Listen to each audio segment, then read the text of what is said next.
Assalamualaikum warahmatullahi wabarakatuh. Kami dari kelompok 4, kami akan mempresentasikan tentang pemasaran jasa bab 8, yaitu inovasi dan desain layanan. Sebelumnya perkenalkan nama kelompok kami, yaitu saya Retno Sari dan teman saya ada Brian, Adrian, dan Felix.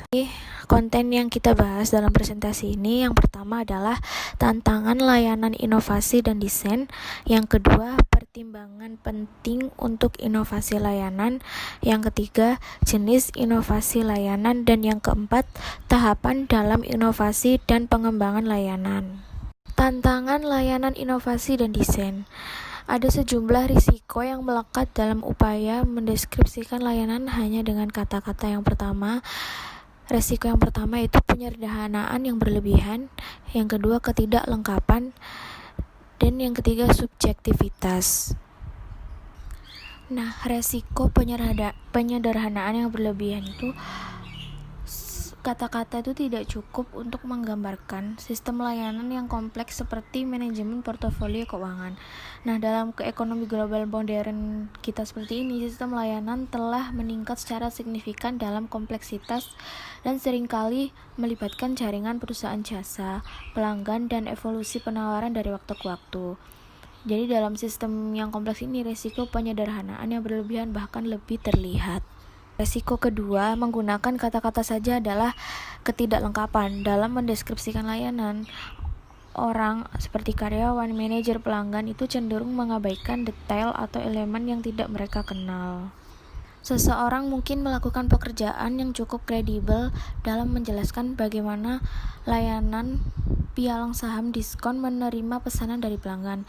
Tapi apakah orang tersebut dapat menjelaskan secara lengkap bagaimana laporan bulanan dibuat, bagaimana sistem komputer interaktif bekerja, dan bagaimana kedua elemen layanan ini diintegrasikan ke dalam proses pengambilan pesanan.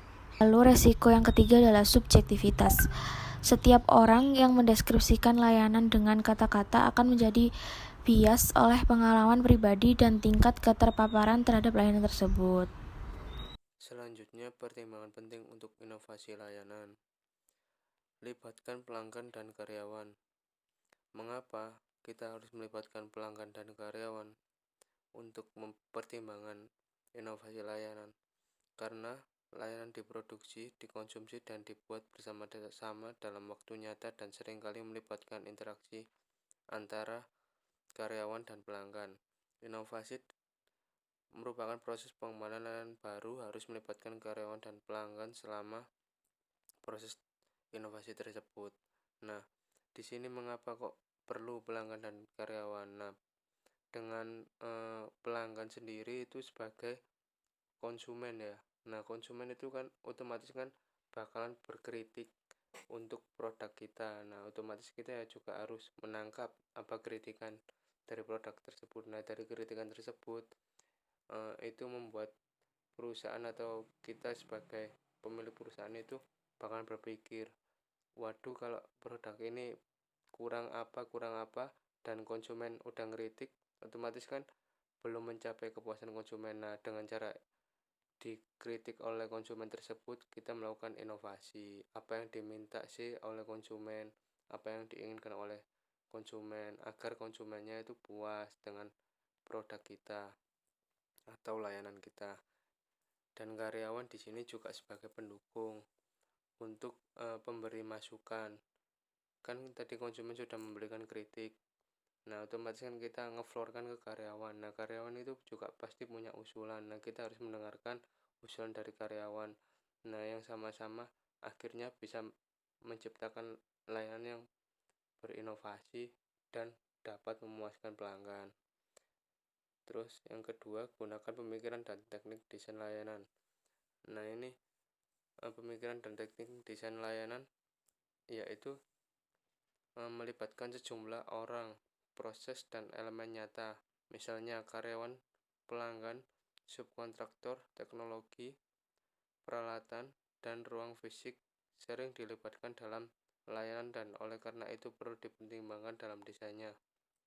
Nah, di sini kan otomatis kalau kita berinovasi, kita juga bakalan ngerubah dari segi desain terus pemikiran. Nah, contohnya kayak gini. Sebelumnya pemikiran kita tentang layanan itu cuma hal sepele atau cuma sebatas kita memberikan layanan ya udah gitu aja. Jadi kalau seumpama konsumen keluhan ke kita, ya udah kita tanggapi cuma gitu, sebatas itu aja. Terus dan teknik desain layanan. Nah, teknik desain layanan itu seumpama kayak kita pelayanannya itu melalui call center aja, cuma telepon saja. Jadi konsumen telepon ke customer service kita. Nah, kita memproses pelayanan itu ya cuma di telepon.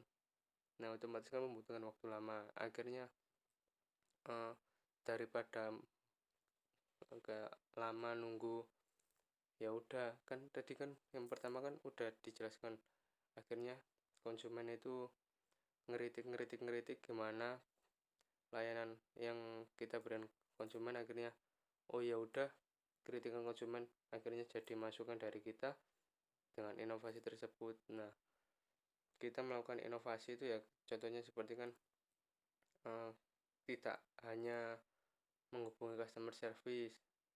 Nah, otomatis kita kayak mobil lah, contohnya mobil kan kebanyakan kalau mau servis kan ke dealer. Kalau gitu harus ngantri juga lama. Nah, sekarang kan kayak punyanya Toyota. Nah, itu kan ada inovasi, kalau mau servis mobil bisa telepon dan akhirnya kayak orang dari Toyota datang ke rumah betulin mobil kita.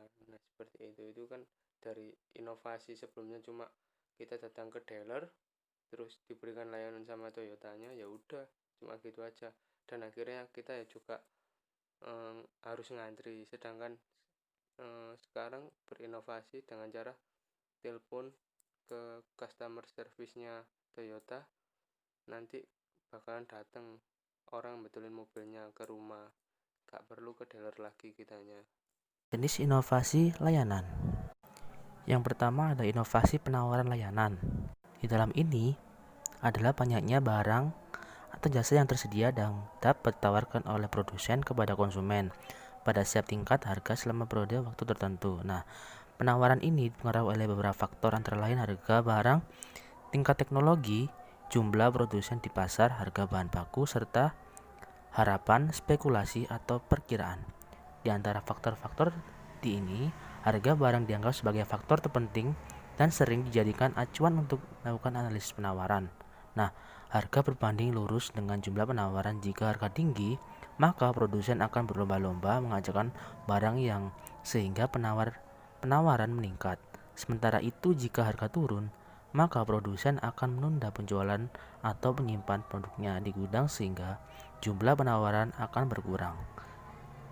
Dalam inovasi ini dapat diartikan sebagai proses dan atau hasil pengembangan pemanfaatan mobilisasi pengetahuan, keterampilan, dan pengalaman untuk menciptakan atau memperbaiki produk, proses atau sistem yang baru yang memberikan nilai yang berarti secara signifikan, terutama ekonomi dan sosial. Terus yang kedua itu berinovasi seputar peran pelanggan. Nah, di dalam berinovasi seputar peran pelanggan, yaitu mencari pelanggan yang semua di media sosial. Nah, meskipun mungkin target konsumen yang kita miliki kebanyakan berada di Facebook, namun bukan berarti promosi dan iklan sebarkan di media sosial lainnya tidak akan berhasil, karena mencari pelanggan baru itu tidak semudah yang kita bayangkan.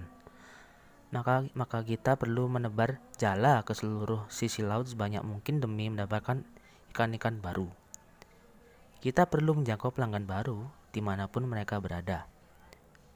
Media sosial merupakan salah satu platform yang sangat sering digandrungi oleh penggunanya atau pelanggan yang berasal dari berbagai kategori umur. Dari mulai anak-anak yang sudah diperbolehkan orang tuanya untuk memegang gadget, orang-orang dewasa yang sudah mulai bekerja, sampai pada orang tua yang sudah lanjut usia. Yang ketiga adalah inovasi melalui solusi layanan.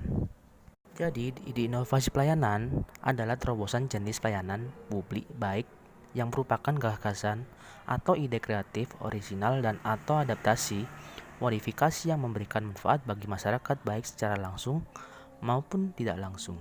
Terus yang keempat itu ada inovasi layanan melalui produk-produk yang terhubung. Inovasi produk yang terhubung adalah suatu proses yang berusaha memberikan solusi terhadap permasalahan yang sering terjadi dalam bisnis adalah produk yang bagus tetapi mahal atau produk yang murah tetapi tidak berkualitas. Dalam lingkup ini kreativitas diartikan sebagai kemampuan memikirkan dan mengembangkan ide baru, sementara inovatif adalah kemampuan menerapkan ide-ide baru tersebut. Adalah beragam contoh inovasi berikut sedikitnya di antara inovasi: desain model produk dari kulit ikan pari sebagai langkah peningkatan nilai ekonomi. Penerapan. Setelah konsep layanan baru melalui semua rintangan, perencanaan front-end akan siap untuk tahap implementasi dalam proses. Yang pertama adalah pengembangan dan pengujian prototipe layanan. Di sini perusahaan setelah melakukan semuanya, rintangannya sudah dihadapi, di sini perusahaan harus melakukan dengan cara pengembangannya melalui pengujian prototipe layanan. Pengembangan dalam artian sini ialah produk yang akan dikembangkan dan juga prototipe yang akan diujikan sebagai layanan yang sudah ditetapkan. Dan juga berikutnya adalah pengujian pasar. Prototipe yang sudah jadi akan diujikan lagi ke pasar. Apakah pasar tersebut akan menerima apa enggak? Apakah masih ada kekurangan apa enggak? Kemudian yang berikutnya adalah komersial.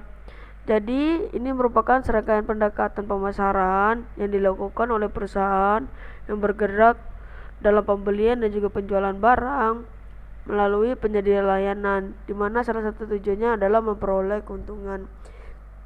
Jadi pada saat ini di sini mereka itu mengembangkan hubungan antara klien dan produk tersebut melalui layanan tersebut.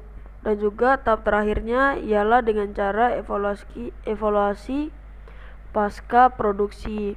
Yang dilakukan pada evaluasi pasca produksi ialah mengevaluasi lagi apakah produk itu pada saat pengembangan dan pengujian mengalami kendala apa, apakah produk tersebut masih kurang di masyarakat, apakah pengujian pasarnya masih kurang. Dari situ kita akan melakukan evaluasi, perusahaan akan melakukan evaluasi agar produk tersebut bagus dan juga diterima oleh masyarakat. Setelah semuanya itu terjadi, maka tahap implementasinya bisa berjalan dengan baik dan juga produk tersebut akan bisa diluncurkan. Sekian presentasi dari kelompok 4. Mohon maaf jika ada salah kata. Saya Adrian Fernando Tewenusa dan rekan saya Brian, Felix dan juga Sari undur diri. Sekian, terima kasih.